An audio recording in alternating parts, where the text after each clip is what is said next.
அப்பான்னா யாருக்கு தான் பிடிக்காது? அப்பாக்காக ஒரு அழகிய கவிதை. என் தந்தை. சிரிப்பை விட மௌனமே அவர் மொழியாக இருந்தது. இரவு 12 மணிக்கு மேல் வேலை முடித்து வீட்டுக்கு வந்தாலும் நான் களைப்பாக இருக்கிறேன் என்று ஒரு நாளும் சொன்னதில்லை.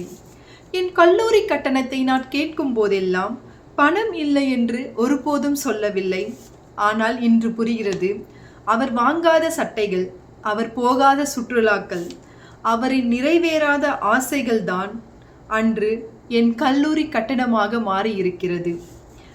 இன்று நான் சம்பாதிக்கும் ஒவ்வொரு ரூபாயிலும் அப்பாவின் வியர்வையின் வாசம் இருக்கிறது.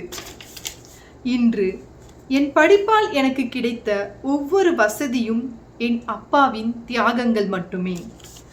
அப்பா, நீங்கள் எனக்காக செலவழித்த பணத்தின் ஒரு பாகத்தை கூட என்னால் திருப்பி தர முடியுமோ இல்லையோ என்று தெரியவில்லை. ஆனால் எனக்காக செலவழித்த உங்கள் இளமையும் தியாகங்களையும் ஒருபோதும் என்னால் திருப்பி கொடுக்க முடியாது. உங்கள் அப்பா உங்களுக்கு எவ்வளோ பிடிக்கும்னு கமெண்டில் சொல்லுங்கள். அடுத்த வீடியோவில் பார்க்கலாம்.